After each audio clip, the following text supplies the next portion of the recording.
السلام عليكم ورحمة الله تعالى وبركاته داوديال meel kasta oo aad joogtaan ku tucan wanaagsan halkani waa TV-ga qaranka Soomaaliyeed ku soo dhawaada qodobada warka ugu doorka roon xilli ay sii kordhayaan banaanbaxyada ka dhanka ah Israa'iil ee la xiriira faragelinta qaawan ee dhuleed ay ku soo qaaday Jamhuuriyadda Federaalka Soomaaliya ayaa kulamo lagu cambaareen iyo arrintaasi waxa ay ka dhaceen dalka Koonfur Afrika iyo qaybo ka mid ah gobolada dalka gudoomiyaha gobolka Banaadir ayaa maanta xariga ka jaray wadar interlog ah oo laga hirgeliyay magaalada Muqdisho taasoo kaalin weyn ka qaadan doonta adeegyada bulshada qodobada caalamka dabcan ku maqli doontaan waxaa ka mid ah imaaraadka carabta oo bilaabay oo ciidamadiisa kala baxayo koonfurta dalka Yemen xilli uu sii kordhayo cadaadiska uu kala kulmayo dalka Saudi Arabia taasi waa qodobada warka ugu doorka roona haatan ku soo dhawaada warkii faahfaahsan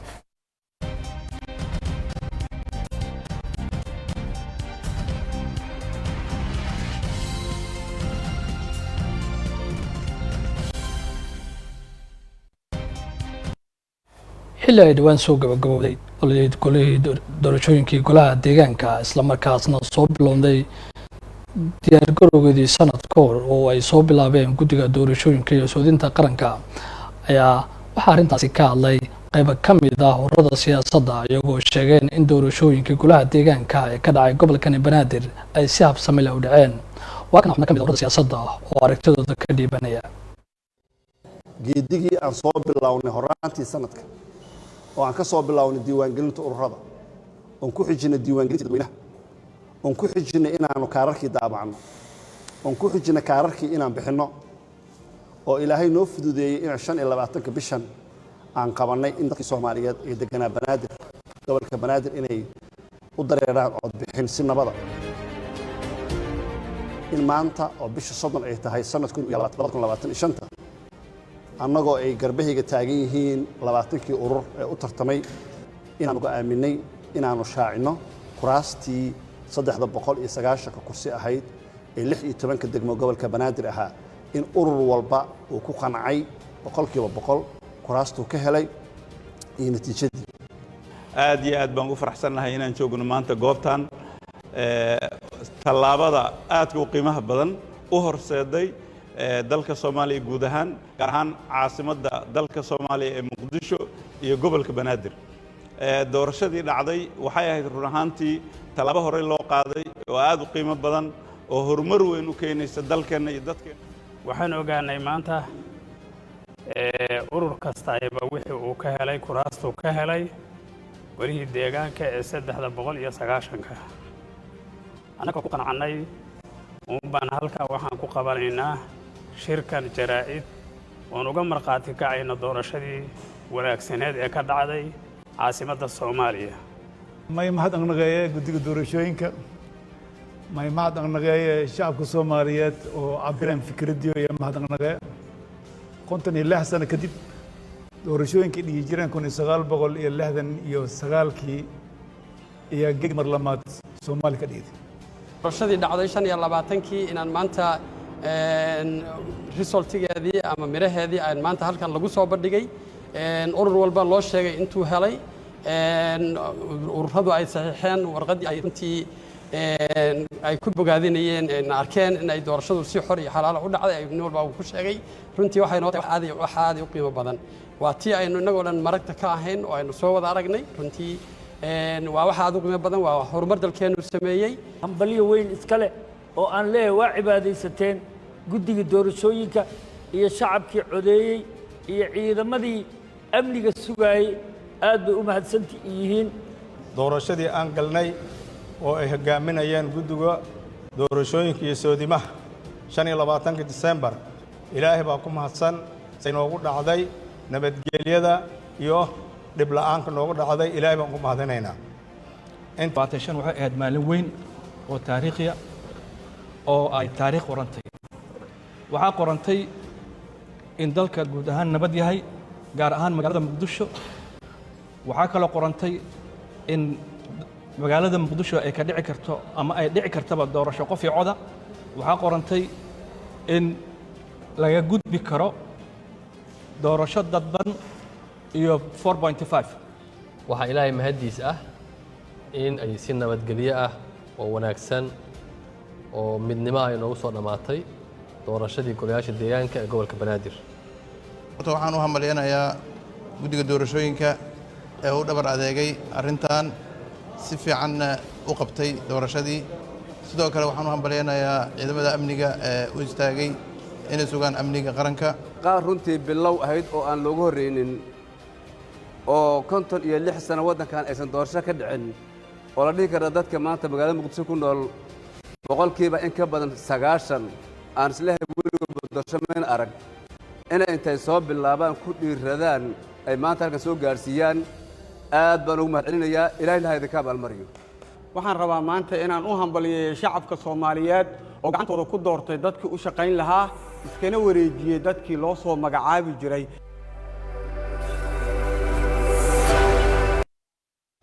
gudoomiyaha gobolka Banaadir ayaa maanta xariga ka jaray waddo interlog ah oo laga hirgeliyay degmada Shibis ee magaalada Muqdisho taasoo kaalin weyn ka qaadan doonta adeegyada bulshada.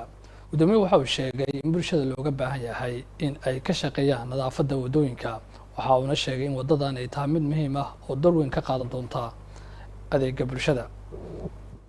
والصلاة والسلام على نبينا محمد وآله وصحبه أجمعين. dhammaan mas'uuliyiinta ka soo qayb gashay munaasabadan si gaar ah waxaan u salaamayaa maamulka iyo shacabka degmada Shibis iyo odayaasha degmada Shibis oo munaasabadan soo agaasimay. waxaan idinku salaamayaa salaanta islaamka. assalaamu calaykum waraxmatullaahi tacaala wabarakaatu. salaana kadib maanta waa halkan waxaan u taagannahay xarig jarka mid ka mid ah mashaariicda horumarineed ee caasimadda ka socoto.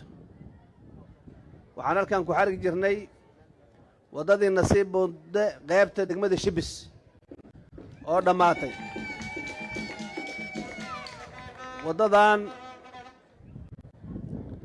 waddadan sida wanaagsan aad arkaysaan loo dhisay waxaa boqolkiiba boqol hirgelisay oo maalgelisay dowladda hoose ee Xamar. waxaa fulisay oo qandaraas qaata ka ah oo dhismaha qandaraaskan ku siinay shirkadda weyn ee Alburuj oo idin si wanaagsan u dhistay. waana u mahadcelinayaa. dabcan waddadan warranty ay leedahay waxa la wixii ka soo baxo inay ka soo bixinaan rajeeyahay shirkadda maamulka heshiisa u yaallo oo maaragtay ay shirkadda ku damaanad qaadayso in ay maaragtay hagaajin doonto dhowr sano oo agreementan ku kala saxiixanna wixii cillad ah ee ka soo baxo ee dhismaha la xiriiro. haddaan laakiin annaga iskaaga dheelno annaga ayaa iskaaga dheelnay qof ku eedi mayno. sida uu guddoomiyaha sheegay degmada reer Shibis waxaa laga rabaa waddadan say saaka u qurux badanta waa u jeediin ay nadiif u tahay inay subax walba sidaan ay nadiif u ahaataan laga doonaya. annagana waxaan idin ballan qaadaynaa inaan ku qorno waaxda nadaafadda shaqaale ka tirsan 100 mitir ee waddadan ka mid ah hal qof oo shaqaalaha mushaar ku qaadanayo.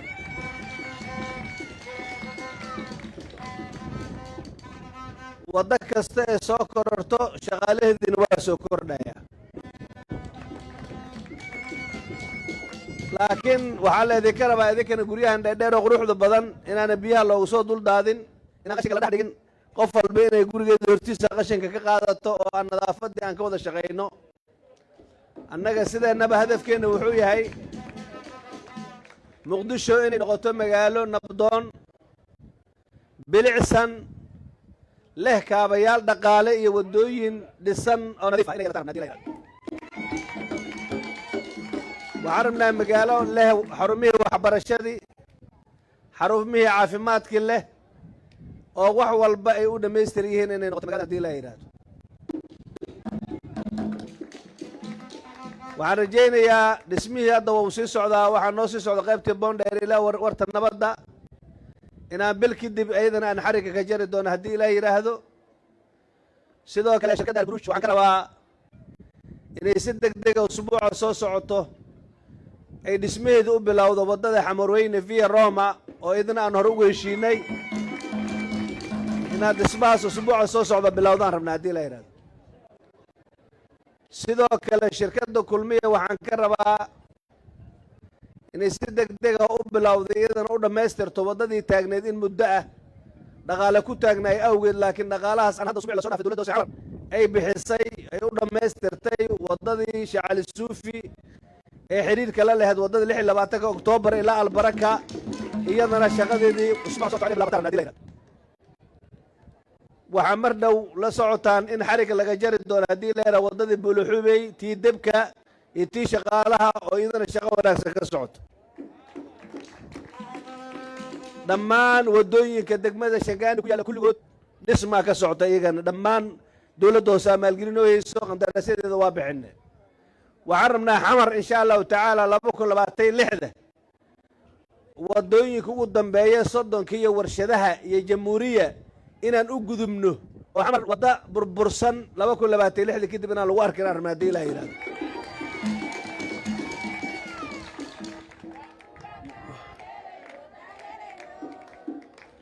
waana arrintaas oo ah in yacni muqdisho ay soo ceshato maqaamkeedii lagu yaqiino weligeed ee ah magaalada ugu nabdoon Afrika magaalada ugu qurux badan Afrika magaalada ugu nadiifsan Afrika inay noqoto rabnaa siday weligeed ahaa jirto maalmo dhoweed halkan muqdisho waxaa ku soo gebagaboobay doorashooyinkii golayaasha deegaanka ee xamar inta hadda aan idiin sheegay inta ka badan ee dib u dhis kaabayaasha dhaqaalahana way ka socdaan taa waxay daliil cad u tahay inay muqdisho u jihaysatay inay noqoto magaalo nabdoon oo horumar baaxad weyn leh inay mataqaanaa shacabkeeda inay noqdaan shacab ku nool magaalo nabad ah bilicsan nadiif ah bay-a wanaagsanna ay ku noolaa karaan leh sidaas ayaan rabnaa muqdisho inay noqoto waxaan mar rabaa markaan idinkugu baaqayaa inaad la shaqaysaan hay'adaha ammaanka si nabadda wanaagsan ee muqdisho ka jirta horumarkaana asaasku u ah oo u sii socdo in aad canshuurta bixisaan si aan u sii wadno mashaariicdan horumarineed inaad gacmaha isqabsataan oo aad dowladnimada iyo horumarka aad kaalinteeda kaa aadan aad ka geysataan aan idinka rajaynayaa waxaan bogaadinayaa maalmaha la soo dhaafay muqdisho iyo waddanka oo dhan ee dibadbaxayaasha waaweyn ee ka socday ee shacabka Soomaaliyeed ee qiiraysan ay ku muujiyeen siday u diidan yihiin in waddankooda la kala gooyo ama lagu soo xadgudbo madax bannaanida dhuleed ee waddanka Soomaaliya taas iyadana birig mataqaana waa bogaadinaynaa Soomaaliya waa mid Soomaaliya cid kala gooy kartana ma jirto Soomaaliya ha guulaysato muqdishona ha hormarto السلام عليكم والصلاة والسلام على نبينا محمد وآله وصحبه أجمعين dhammaan mas-uuliyiinta ka soo qayb gashay munaasabadan si gaar waxaan u salaamayaa geedigii aan soo bilownay horaantii sanadka oo aan ka soo bilownay diiwaangelinta ururada oon ku xijinay kulan balaaran oo dabcan lagu cambaareynayay faragelinta ay Israa'iil ay ku hayso dhulka Jamhuuriyadda Federaalka ee Soomaaliya ayaa lagu qabtay magaalada Pretoria ee dalka Koonfur Afrika warbixintaasi waxaa noo haya Xasan Kaafi Maxamed kulan balaaran oo lagu soo dhaweynayay golaha diblomaasiyadeed ee dawladda Soomaaliya ay ka gaaratay golaha loo dhan yahay ee qaramada midoobay isla markaana lagu cambaareynayay faragelinta iyo kala qaybinta Israa'iil ay ka wado qaybo kamid ah dalkeena ayaa lagu qabtay magaalada Pretoria ee dalkani Koonfur Afrika kulanka inta uu socday ayaa lagu amaanay madaxweynaha Jamhuuriyadda Soomaaliya Xasan Sheekh Maxamuud ra'iisul wasaaraha dalka gudoomiyaha baarlamaanka Ambassador Abuukar Baalle danjiraha Soomaaliya u fadhiya qaramada midoobay xukuumadda iyo guud ahaan shacabka Soomaaliyeed ee doorka ay ka qaateen wadajirka iyo difaaca qarannimada Soomaaliya waxaan u mahadcelinayaa dhammaan madaxda Soomaaliyeed oo halka ka muuqato ugu horeeyo Dr. Xasan Sheekh Maxamuud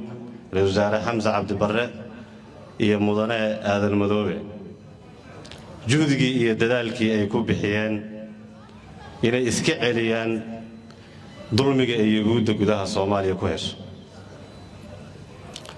waxay u istaageen annagana caawa aan u taagannahay adduunkoo dhanna uu istaagay in mowqifkeenna uu yahay ilaalinta midnimada dhuleed ee Soomaaliya. sidaad ogtihiin Soomaaliya waxaa loo kala jaray 3 meelood baa loo kala jaray ummadda Soomaaliyeed 3 baa hadda dibadda ka joogay Jamhuuriyadda Soomaaliyeed xilligan lagu jiray dunida casriga waxaan filaynay 3dii ka maqnaa Soomaalidu inay ku soo laabtaan marka la fiiriyo fikirka iyo casriga dunidan joogta iyo quwadihii hore ee guumaystay ummadda Soomaaliyeed oo si daciifaya marka la fiiriyo iyo jacaylka ummadda Soomaaliyeed soo qabto waxaynu filaynay inay isu yimaadeen 3dii kale soo noqdaan iyo yuhuudda nagu soo duushay ee waddankan rabtay inay kala qaybiso oon marnaba ka yeeli doonin hadday wax walba akhriyaan waxaan rabnaa marka walaalaheenna reer Somaliland inaan hal mid u sheegno waa jecelnahay walaalaan nahay dad Soomaaliyeedaan nahay mar waxaan rabnaa inaan u hiilino ayaga marna waxaan rabnaa inaan dalka Soomaaliyeed u hiilino markaan ayaga u hiilinayna waxaan u hiilinaynaa yuhuud haddii wax laga faa'iidayo Falastiin ka faa'iidileed oo martigelis laakiin caawa taa way ka bedelan tahay waa dareemi kartaan meeshaan fadhino aan ku qabanayno mudaharaadka ama aan ku muujinayno shucuurteena arrinkaas oo ah arrin si aad u taabatay qulubta Soomaaliyeed iyo dhammaan islaamka ku nool caalamka oo ah damaca shisheeyaha gumaysiga ay ku soo dooneen kala goynta midnimada iyo dhulka Soomaaliyeed iyo xuduudaha caalamiga ah la aqoonsan yahay anigoo ku hadlay afka dhammaan jaaliyadda Koonfur Afrika waxaan si cad ugu sheegaynaa cadow kasto magaco raba ha wato inuusan damci karin maalinna ku dhiiran karin inuu yimaado geyigeena gobonimada ay ka jirto inuusan imaan karin Israa'iil iyo wallamada nankii Israa'iil la jiri Israa'iil la jireen bakoolay oo Soomaaliya intii uu noolnama hawaysidow dawladda federaalka Soomaaliya oo hadda madaxweyne Xasan Sheekh Maxamuud hogaamiyo sidii uu ku dhiidhiyeen iyo kama hadsiin may kale oo ma daliyay danjira abu kurbaala maylana eedan maadsanta shaqo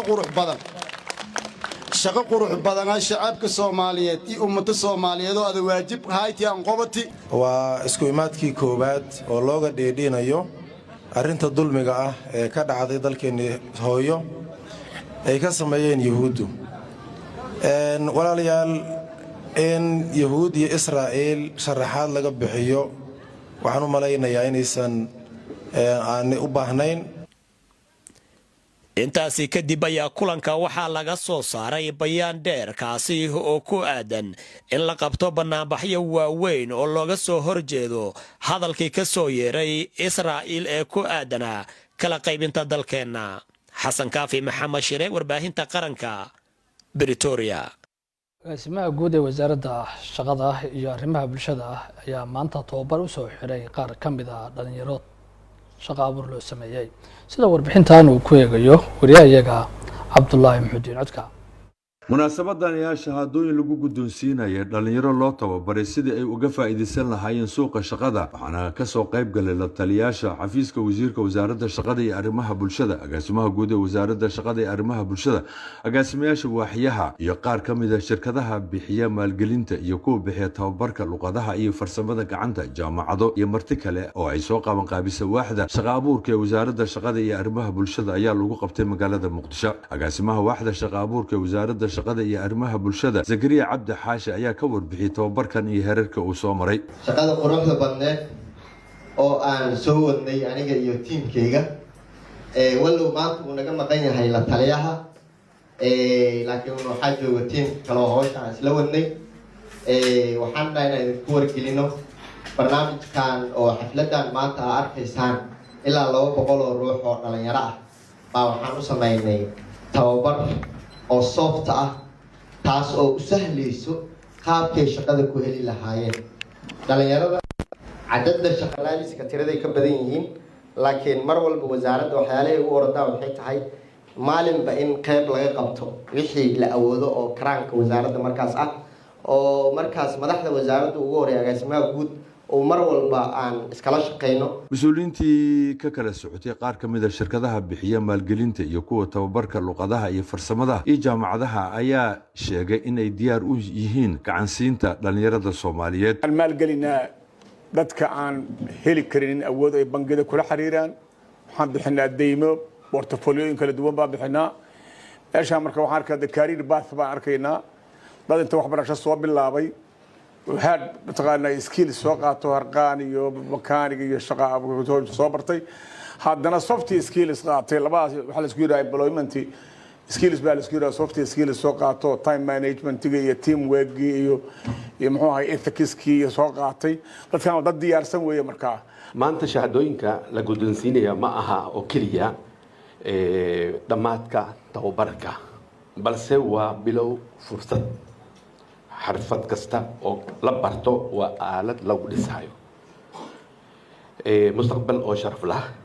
aadan uga mahad celinaynaa wasaaradda shaqada iyo arrimaha bulshada jamhuuriyadda federaalka Soomaaliya fursadda qiimaha badan leh oo ay dabcan ardadaas kala duwan ee Soomaaliyeed Looyacad ilaa Ras Kamboni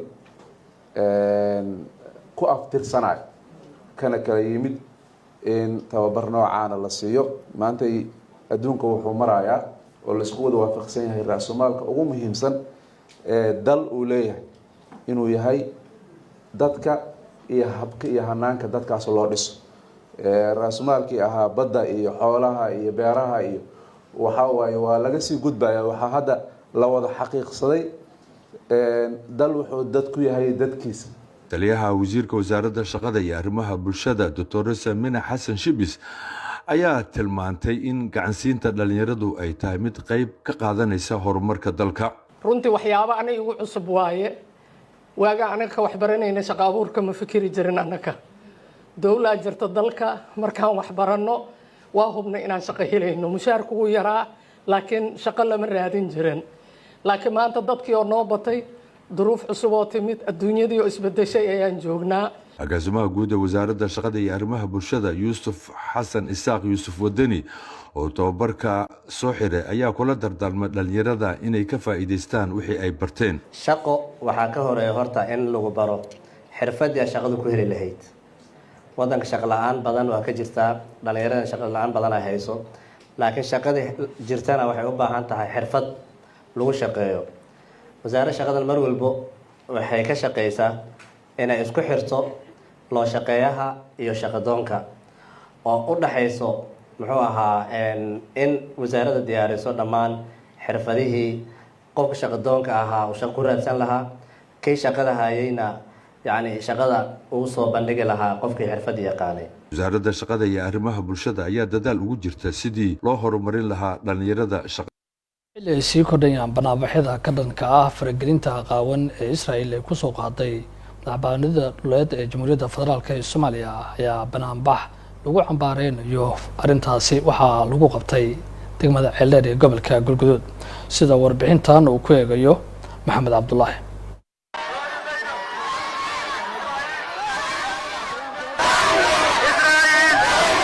banaanbaxan ayaa waxaa looga soo horjeeday aqoonsigii maamulka Yuhuudda uu siiyey Somaliland maamulka degmada Ceeldheer ayaa soo qabanqaabiyay waxaana ka qayb galay bulshada ku dhaqan degmada Ceeldheer ee gobolka Galgaduud bahda waxbarashada caafimaadka iyo sidoo kale odayaasha dhaqanka ee jooga magaalada Ceeldheer odayaasha dhaqanka iyo maamulka degmada Ceeldheer ayaa si wada jira kaga hadlay goobta isu soo baxa uu ka dhacay oo ku taala degmada Ceeldheer ee gobolka Galgaduud mar haddii lagu soo duulay jiritaanka ummadda Soomaaliyeed madax bannaanidii haddii lagu soo duulay dalkeennii iyo diinteennii waxaa nala gudboon inaan muujino shucuurtayna sidaad ogsoontihiin madaxda dalka heer federaal iyo heer state waxay iclaamiyeen maantay in meel kasta oo ka mid ah dalka Soomaaliya laga muujiyo diidmada looga soo horjeedo maamul isku sheega maxaan ku idhaahdaa Israa'iil maamul ixtiraaf raadisa oo ay ka raadinayaan calool jilaac halkaasna ay rabaan inay ka samaystaan saldhigyo military oo ay ka dhibaateeyaan dunida muslimka khaasatan geyiga Soomaaliyeed ninka sadarradii diidmo qoray anigu Soomaali Soomaaligii dawlad helay anigu Soomaali 60 sano horteed loo sacbiyay anigu Soomaali calan samada aad moodo oo magaca Soomaale saqdi dhexe ninkii ciida suray anigu Soomaali gumaystuhu midkii ay siteen siiba yiri maahi sida aad rabtiin maaha yiri anigu Soomaali Soomaalida isyeelo wajeer saylac iyo faafan sumadaas ragii loo yiqiin anigu Soomaali aqoonsi beenaad dhawaan uu siiyay maamulka Yuhuudda Somaliland ayaa si aad looga soo horjeestay waxaana dadka Soomaaliyeed iyo caalamkuba ay muujiyeen diidmadooda tooska ah Maxamed Cabdullaahi Cumar Weerre warbaahinta qaranka sidoo kale banaanbaxyo ka dhan faragelinta Israa'iil ay ku sameysay dhulkeena ayaa waxaa asna uu ka dhacay degmada Afgooye ee gobolka Shabeellada Hoose. warbixin arrintaas ku saabsan waxaa noo haya wariyaha Weysokey.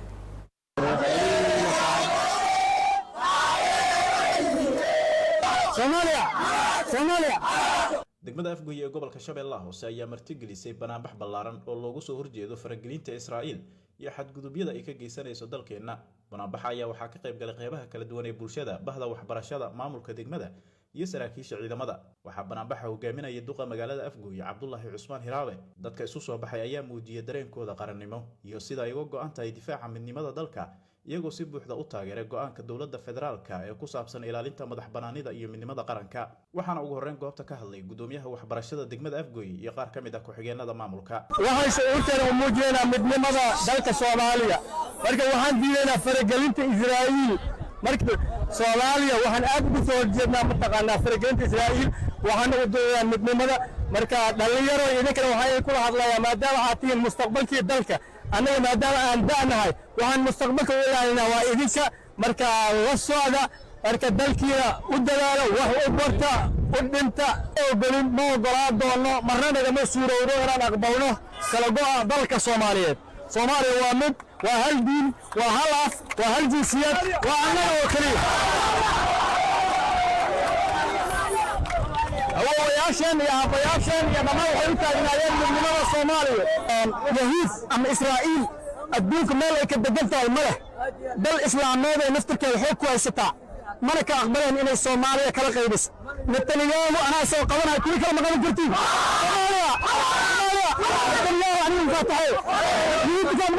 sidoo kale waxaa goobta ka hadlay gudoomiyaha degmada Afgooye ahna duqa magaalada oo bogaadiyay dadweynaha sida ay u muujiyeen midnimadooda, wadanimadooda iyo u diyaargarowga difaaca dalkooda. waxa uu xusay in Soomaaliya ay tahay mid isla markaana loo baahan yahay in si wadajir ah loogu istaago difaaca qarannimada. waxaan soo baxnay dhammaan reer Afgooye haddaan nahay shacab, dhalinyaro, haween, maamul, dhammaan ardayda, hablaha, wiilasha kulli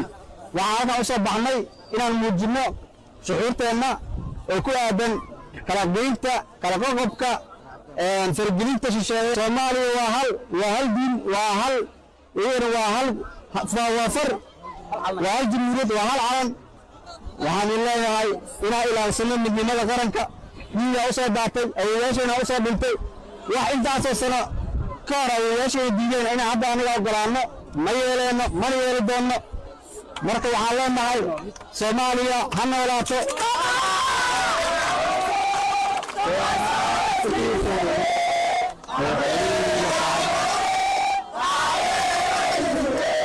Aways Muumin Xasan, Weysokey, warbaahinta qaranka Shabeellaha Hoose. iminkan haddii aan eegno wararka caalamka, dalka isku taga Imaaraadka Carabta ayaa bilaabay inuu ciidamadiisa uu kala baxo koonfurta dalka Yemen kadib markii ay sare u kaceen cadaadiska kaga imaanaya dalka Sacuudi Carabiya oo u qabtay 24 saac gudahooda inuu kala baxo ciidamadiisa gudaha dalka Yemen maalin ka hor. arrintan ayaa noqotay mid Sacuudigu oo isku sii adkeynayo dalabka uga imaanaya xukuumadda Yemen oo ku aadan in ciidamada Imaaraadku ay ka baxaan gudaha dalkaasi. ku dhawaaqista ayaa timaaday midii markii Imaaraadku bilaabay in ciidamadiisa uu ka daadgureeyo koonfurta dalkaasi Yemen, waxaana arrintaani si weyn u soo dhaweeyay dowladda Yemen oo sheegtay in ay soo dhaweynayaan maadaama uu Sacuudigu cadaadis ku saarayo in ciidamadiisa Imaaraadka ay kala baxaan koonfurta dalkaasi. dowladda Imaaraadka ayaa waxa ay beenisay in ay hub ay u waday kooxaha markaas ka dagaalamaya koonfurta dalka Yemen oo ay taageerto, taasoo Sacuudigu hore u sheegay in ay bartilmaamsadeen sida ay sheegeen doonyin wada hub oo kooxahaasi u waday, laakiin Imaaraadka ayaa arrintaasi u beeniyay. Sacuudiga iyo Imaaraadka Carabta ayaa iyagu ka hor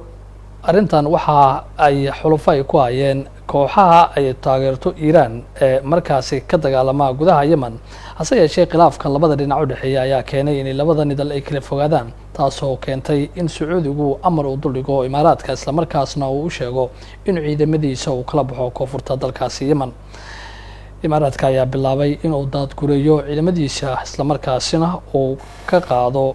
koonfurta dalkaasi Yemen, gaar ahaan deegaanka ay kaga sugnaayeen ee degada koonfurta dalkaasi ku taala ee Mukalla. gudaha saaxiibayaal waxaa la soo gaaray guntiga gabagabadii war wixii dalka ay dibadda kaga hayna oo si toos ah idinla socodsiinayay anigoo Cabdiraxmaan Ilkaasa si toos ah ugala socoteen TV-ga qaranka Soomaaliyeed inta warkan mid la mid ah ku kulmi doono oo dhamaantan isku duuban oo idinkaga tagayna sidaas iyo kula tadabo xiiso leh